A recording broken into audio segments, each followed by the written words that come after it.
Bienvenue dans cette vidéo, toujours consacrée au monde d'après 1989. Alors aujourd'hui, on va voir les nouveaux acteurs qui ont émergé de façon définitive au cours de la première décennie 2000, disons au cours du début du 21e siècle. Donc déjà, là, vous voyez 5 chefs d'État, vous en avez peut-être reconnu un ou deux. Ils forment ce qu'on a appelé les BRICS. Alors, ce qu'on a appelé les BRICS au début des années 2000, c'est 5 pays qui connaissaient une forte croissance économique et qui avaient l'air de se développer de façon assez extraordinaire. Le point commun de ces pays étant qu'ils étaient issus de l'ancien Sud, c'est-à-dire plutôt de l'ancien tiers-monde. Alors B pour Brésil, R pour Russie, I pour India, Inde, C pour Chine et S pour Afrique du Sud, South Africa en anglais, donc ce qui vous explique l'acronyme de BRICS. Alors, ces pays, ils représentent, en termes de richesse, ils représentent, j'ai envie de dire, que 20% de la richesse mondiale, mais c'est quand même déjà pas mal pour 5 pays, même si vous verrez qu'il y a de grosses différences. Par contre, ils sont 40% de la population de la planète, donc ils représentent à eux 5 quasiment la moitié de la population du monde, même si évidemment là-dedans, c'est la Chine et l'Inde qui font la différence. Au niveau du commerce, alors ça c'est des chiffres ce que vous avez là sont des chiffres qui datent vraiment de 2010, hein. Pas des chiffres actuels parce que ça aurait changé, mais ils représentent quand même 15% du commerce mondial et ils représentent surtout 30% de la croissance de la planète, c'est-à-dire que c'était 5 pays qui se développent de façon relativement forte. Même si celui qui a le pays qui émerge, en fait les deux pays qui se développent le plus, c'est clairement la Chine et l'Inde. Euh, L'Afrique du Sud connaît d'énormes difficultés, elle a une croissance qui est quand même inférieure à ce qu'est celle de la Chine. La Russie, c'est pareil. Et le Brésil a eu des taux de croissance assez forts, mais ça va varier beaucoup. Cela dit, on a créé. Enfin, c'est pas on a créé, ils se sont réunis en fait entre eux, hein. Ils ont formé un sommet, c'est-à-dire une rencontre, une conférence internationale, qu'on appelle le sommet des BRICS, où ils se retrouvent pour essayer de parler d'une seule voix. Alors ça doit vous rappeler un peu les non-alignés, il y a quelque chose qui a à voir avec ça. Et effectivement, bon, ils ont commencé à émerger au cours des années 2000. Et aujourd'hui encore, ce sont des pays qui comptent, même si on en parlera lors de la prochaine vidéo. Bien évidemment, la Chine a dépassé l'intégralité de ces pays-là et ne peut plus être considérée comme un pays émergent. Aujourd'hui, ça n'a plus de sens, mais on en reparlera. Donc vous voyez, alors ça, ce graphique, j'ai trouvé très intéressant parce que vous avez le PIB, c'est le PIB, c'est le premier intérieur brut, c'est la richesse, grosso modo, d'un pays. Eh bien, on a cumulé les PIB des BRICS, donc de ces 5 pays. Alors en 2000, vous voyez, ça ne représente pas grand-chose.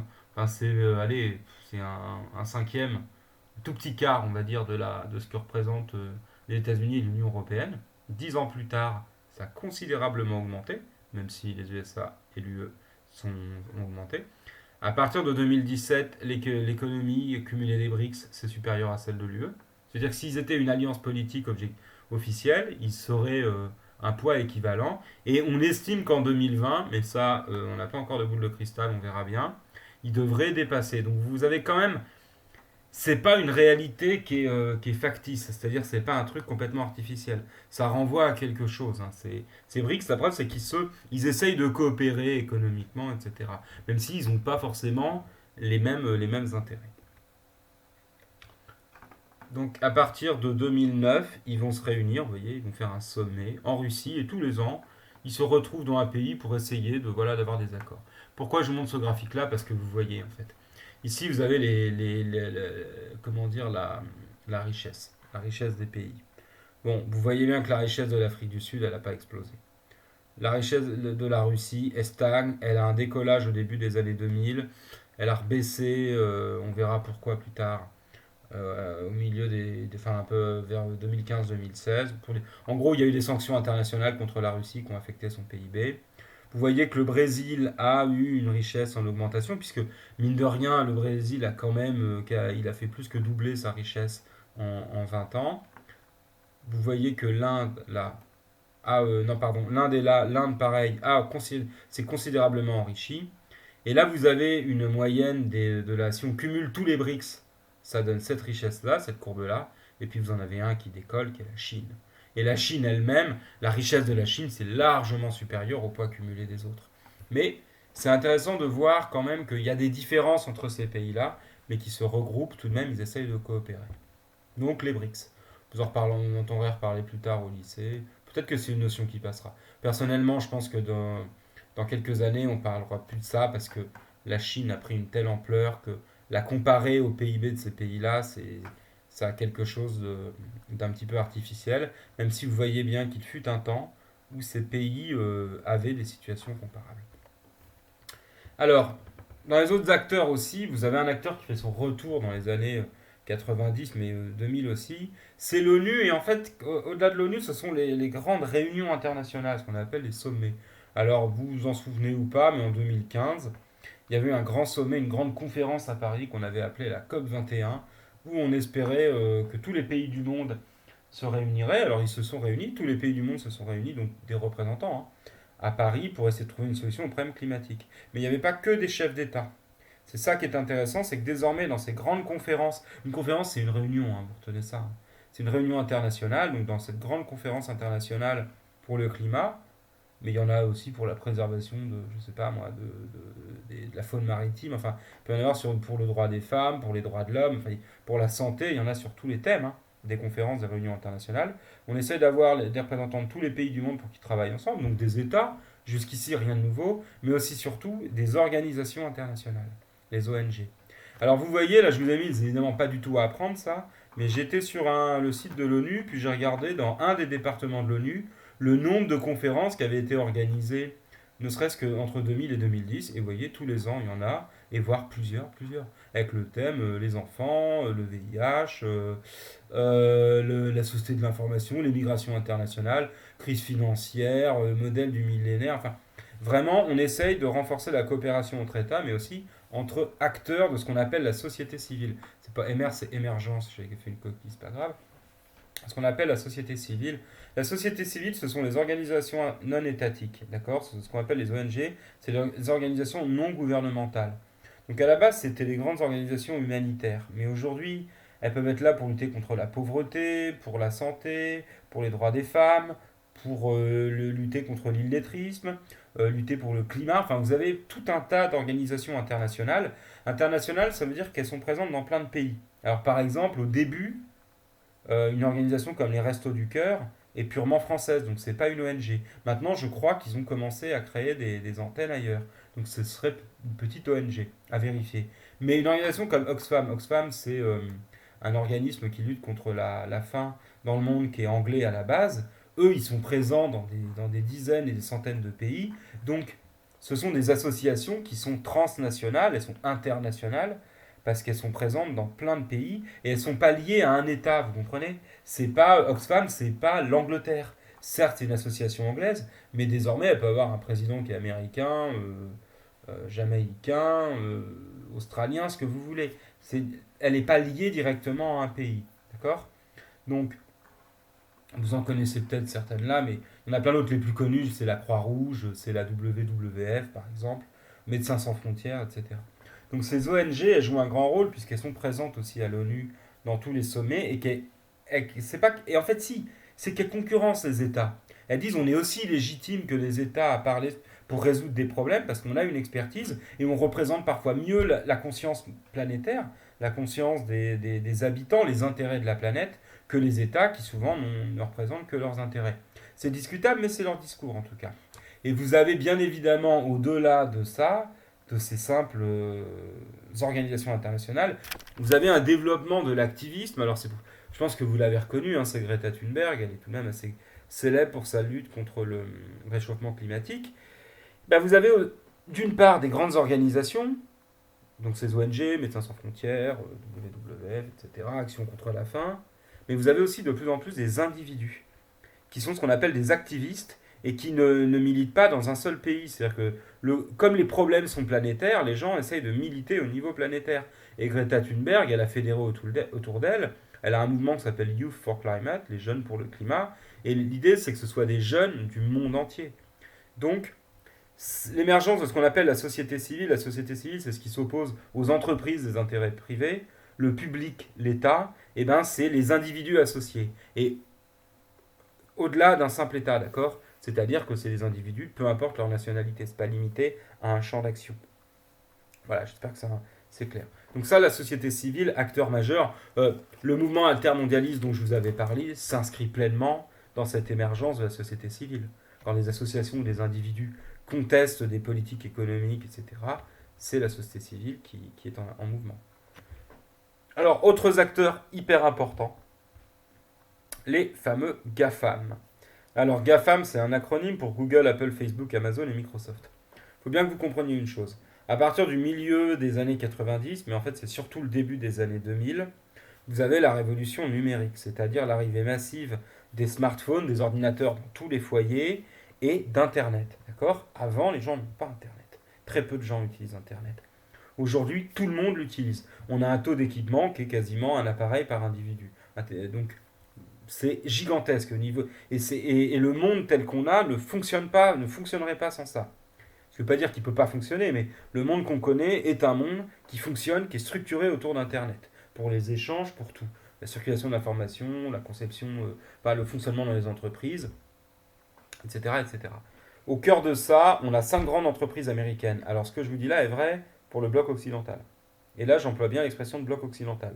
C'est-à-dire qu'en Chine, vous n'avez pas les mêmes grandes entreprises. En Russie non plus. Mais pour tout ce qui est concrètement ce qu'était le bloc occidental et quand même une grande partie des pays du monde, les principales entreprises qui sont apparues, à part Microsoft qui est plus ancien, mais il y a 30 ans, personne n'avait entendu parler de ces entreprises-là. Elles ont toutes été, alors Apple est apparue dans les années 70, mais elle a une nouvelle, elle a eu un renouveau au début des années 2000, et c'est des entreprises qui ont été capables de prendre le pli, c'est-à-dire qui se sont calées sur la révolution numérique, qui ont été capables d'innover et qui en fait l'ont accompagnée autant qu'elles l'ont créée. Euh, Si je vous parle de Atari par exemple, je suis pas sûr que pour beaucoup d'entre vous ça vous dise quelque chose. Bah, Atari c'était un des gros poids lourds de l'informatique dans les années 80, il a complètement disparu aujourd'hui. Mais toutes ces entreprises-là, elles apparaissent vraiment, elles deviennent énormes dans les années 2000 et elles explosent. Alors vous voyez, ici vous avez les revenus de ces géants du numérique. 2003, bon, vous pensez que ça pèse pas énormément, bon, 36 milliards de dollars si on les cumule. Et regardez, ça c'est les revenus, c'est-à-dire le chiffre d'affaires qu'ont généré ces entreprises. Il est multiplié quasiment par 20 en l'espace de 17 ans. Ce qui veut dire que leurs chiffres d'affaires ont quasiment été multipliés, alors pas par deux, mais par un facteur, ils ont augmenté de 10 à 15% par an, ce qui est énorme. Donc ces entreprises, elles sont désormais richissimes, elles sont hyper puissantes parce qu'elles contrôlent l'information. Si demain Google décide de plus cesser de fonctionner dans certains pays, ça pénalise l'économie d'un pays. Pareil pour Microsoft. Pareil pour Amazon. Si demain Amazon dit je fais un blackout, je livre plus un pays, ça pose énormément de problèmes. Et à tel point que vous voyez ici, vous avez ces entreprises, alors là individuellement, pas en cumulé, ramenées à leur richesse, c'est-à-dire leur valeur boursière, en gros ce qu'elles valent, ces entreprises et ce qu'elles génèrent, et comparées à des États. Eh bien, une entreprise comme Microsoft génère quasiment autant d'argent qu'un pays comme le Mexique. D'accord. C'est-à-dire que ces entreprises, elles sont aussi puissantes que des pays. Et si vous les cumulez, elles sont bien plus riches que la France, l'Angleterre ou même l'Allemagne. D'accord. Donc, on a des entreprises qu'on appelle... Alors, il n'y a pas que les GAFAM, c'est les entreprises du numérique. Hein. Mais vous avez aussi d'autres entreprises dont je vous avais parlé dans le cours sur les années 90, les fameuses corporations, c'est-à-dire ces entreprises internationales, transnationales qui sont présentes dans plein de pays, que ce soit Monsanto, par exemple, qui est une entreprise de chimie, qui est le géant mondial de la chimie, ou les groupes pétroliers, etc. Vous avez des entreprises qui sont plus puissantes que des pays et qui peuvent faire pression sur des pays. Et ça, c'est un acteur considérable. Simplement ça, il y en avait qui étaient bien évidemment qui étaient plus puissantes avant les années 2000, avec la bulle interne, l'arrivée d'Internet, les entreprises du numérique explosent. Ce qui s'est aussi passé dans les années 2000, c'est ce qu'on a appelé la financiarisation de l'économie. Alors les acteurs financiers, ils sont hyper importants. Je vous en parle, je ne vous ferai pas noter parce que vous n'avez pas vraiment forcément... ça va être difficile de vous résumer ça. C'est très clair. En gros, avant les années 2000, à partir des années 90, si vous voulez, vous avez des entreprises qui agissent en bourse, qui achètent et qui revendent des actions en bourse. Je vous en ai souvent parlé de ça, qui deviennent de plus en plus importantes. Mais aujourd'hui, en fait, ce qu'on appelle le secteur financier, c'est l'intégralité des échanges qui ont lieu sur les bourses. Alors, ça peut être des matières premières, ça peut être de la nourriture, ça peut être des entreprises, ça peut être tout.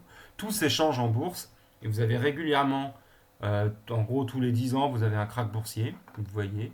En 2008, vous avez une crise financière qui s'est cassée la figure. Ça a provoqué une catastrophe économique mondiale. Vous voyez, là, depuis 90. Vous voyez la valeur, alors en fait, c'est la valeur du CAC 40, c'est les 40 plus grosses entreprises françaises. Vous voyez que le prix de leurs actions explose, mais que régulièrement, on a des chutes.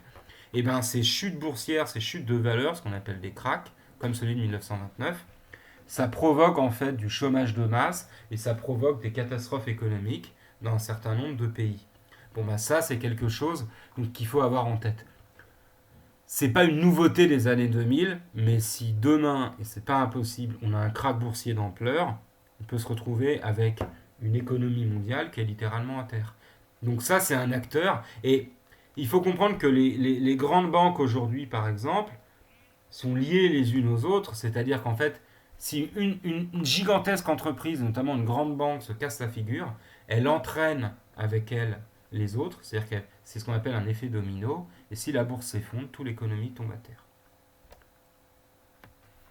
Alors il y a un autre, je vous ai parlé du poids des grandes entreprises et du secteur financier, il y a un développement énorme aussi, qu'on appelle celui du lobbying. Alors ça existait avant, les années 2000, mais ce qu'on appelle le lobbying, c'est le fait que les intérêts privés, souvent des intérêts d'entreprise, eh ben, des entreprises font pression sur les hommes politiques pour faire passer des lois qui vont dans leur sens. Alors, c'est pas que des entreprises, ça peut aussi être des ONG. Là, sur l'illustration que je vous ai mis, on comprend que c'est principalement des entreprises parce qu'il est question d'argent. Mais si par exemple vous voulez faire passer des lois sur le climat, bon, bah, vous avez deux manières. Soit vous faites un parti politique, vous attendez d'avoir assez de députés pour pouvoir peser sur la vie politique et voter des lois. Ou alors, vous allez voir directement les élus, les députés, les hommes politiques, et vous leur dites, ben c'est simple, moi je représente un certain nombre d'activistes et une partie de la population est d'accord avec moi, on veut des lois là-dessus. D'accord? C'est ce qu'on appelle faire du lobbying, c'est peser sur quelque chose. Alors en soi, c'est pas forcément un problème, parce que les gens ont le droit de défendre leurs intérêts. Le problème, c'est qu'aujourd'hui, avec le lobbying, certaines entreprises sont capables de bloquer littéralement des lois si elles sont contraires à leurs intérêts. Je vais vous donner un exemple. On a très peu de régulation au niveau mondial de tout ce qui est pesticides ou produits chimiques utilisés dans l'agriculture, qui pourtant donnent des maladies, qui sont des horreurs. Pourquoi? Parce que les très grandes entreprises de produits chimiques arrivent en fait, font pression sur les hommes politiques, parfois par de la corruption, mais pas forcément, mais elles font pression sur eux pour que surtout ils passent pas de lois qui les contraignent. Euh, une entreprise comme les GAFAM en question, par exemple, bah, c'est simple, ils sont très peu taxés, et si vous essayez de les taxer, ils vont dire, bah écoutez, si vous me taxez trop, moi je me retire de votre pays, et un pays qui commence à être déconnecté d'Internet aujourd'hui, eh ben, il a des problèmes gigantesques. Donc, à travers ce qu'on appelle le lobbying, c'est que les intérêts privés sont quand même de plus en plus présents dans la vie publique, et ça, ça fait partie des nouveaux acteurs. Alors vous voyez ici les entreprises les plus actives à Bruxelles. Pourquoi? Parce que Bruxelles, c'est là qu'est la Commission européenne. Je prends l'exemple de l'Union. Vous voyez qu'un groupe comme Google dépense énormément d'argent, d'accord, plusieurs millions d'euros par an pour faire valoir ses intérêts. C'est en fait défendre. Ça va être vous inviter des députés au restaurant et vous leur expliquer comment vous voyez les choses. C'est pas de la corruption au sens ils donnent pas de l'argent à des députés, mais on partage notre vue, disons qu'on est très actif. Et bah, vous voyez que toutes une grande partie des grandes entreprises font pression sur les hommes politiques. Alors c'est une pratique très ancienne aux États-Unis, c'est plutôt nouveau en Europe, mais ça montre que ça se généralise. Et pourquoi c'est légal? Bah, parce qu'au moins c'est transparent, comme ça on sait qui donne quoi. Et ça permet aussi à tout le monde de savoir comment sont prises les décisions. Alors autre chose, là beaucoup plus négative, avec la mondialisation et qui explose évidemment dans les années 2000, là vous avez aussi tous les trafics et toute l'activité illégale qui explose à cette époque-là. Alors là, vous avez une carte du trafic de drogue au niveau mondial avec les zones de production. Bon, c'est simple. Vous comprenez que partout dans le monde, de la drogue circule et de plus en plus. Donc vous avez des zones où on produit, des zones où on achète. Donc les mafias et les groupes... Il n'y a pas que les groupes terroristes qui sont internationalisés. Vous avez aussi les mafias. Et donc ces mafias deviennent de plus en plus puissantes, à tel point qu'elles sont parfois plus puissantes que certains États. Je pense en Afrique notamment, mais aussi en Colombie par exemple, où les gros réseaux de trafiquants de drogue sont bien plus, sont les gens les plus riches du pays. Donc Ils peuvent corrompre à peu près qui ils veulent. Donc ça, c'est quelque chose de catastrophique parce que cet argent sale, cet argent de la drogue, il nuit à la démocratie et en plus d'être un énorme problème de santé publique. Vous avez bien évidemment le trafic d'êtres humains avec la prostitution, la vente de femmes ou même d'hommes, hein, mais qui sont vendus par des réseaux de trafiquants dans d'autres pays. Pour le plus souvent, les êtres humains, c'est soit pour du travail forcé, mais majoritairement de la prostitution. Et c'est un phénomène qui est en augmentation constante. Vous voyez, on revient en fait à l'esclavage, hein. Ici, vous avez le trafic d'armes. Alors là, vous avez les exportations dites légales. Alors, Cocorico, hein, la France est dans les 4 plus grands pays producteurs d'armes au monde. J'ai dit producteurs, j'ai pas dit trafiquants, hein. Même si, comme dit l'autre, bon, quand on a produit des armes, il faut les vendre, hein. Alors, vous avez d'abord les États-Unis, ensuite la Russie, ensuite la Chine et ensuite la France, d'accord, mais on est quatrième, formidable. Et donc c'est simple, comme vous voyez, la vente d'armes dans le monde, ça se fait absolument partout. Alors vous allez me dire, oui, mais si on vend ça à des États qui sont des États démocratiques ou des États où c'est contrôlé, vous vous doutez bien qu'une grande partie de la production d'armes, elle va être achetée par un État et rien n'empêche des gens derrière de le revendre au marché noir. Et les trafics d'armes, c'est quelque chose qui est en constante augmentation, ce qui nourrit le terrorisme, ce qui nourrit aussi les réseaux mafieux, ce qui nourrit toutes les formes de délinquance et ce qui déstabilise énormément de pays. Donc ça, c'est aussi un des effets de la mondialisation. Autre effet auquel on ne pense pas assez, avec Internet, le trafic de médicaments. C'est-à-dire l'achat de médicaments de contrefaçon, produits le plus souvent en Asie, vous l'avez sans doute appris, mais la grande majorité de nos médicaments sont faits dans deux pays, l'Inde et la Chine, ce qui explique certaines pénuries qu'on a pu connaître. Et bien c'est simple, vous avez aussi des trafics. Vous avez des trafics avec tous les problèmes de santé que ça peut poser, hein. Donc voilà la trace écrite à noter pour aujourd'hui. Donc de nouveaux acteurs, un les BRICS, ça j'y tiens, qui tendent à effacer l'opposition entre Nord et Sud, d'accord. Même s'il y a de grandes différences entre ces pays, ça veut dire qu'on a l'affirmation de nouveaux acteurs qui ne sont pas des acteurs du bloc de l'Ouest ou comment dire, qui n'étaient pas voilà, des acteurs du monde capitaliste traditionnellement. Ils sont issus du monde communiste et de la décolonisation. D'autre part, vous avez les acteurs non étatiques, donc les GAFAM, la société civile et les réseaux criminels, d'accord. Donc, je dis bien, les grandes entreprises, les fameuses corporations, sont capables d'influencer les États plus qu'une élection, ce qui n'est pas quand même sans poser un certain nombre de problèmes.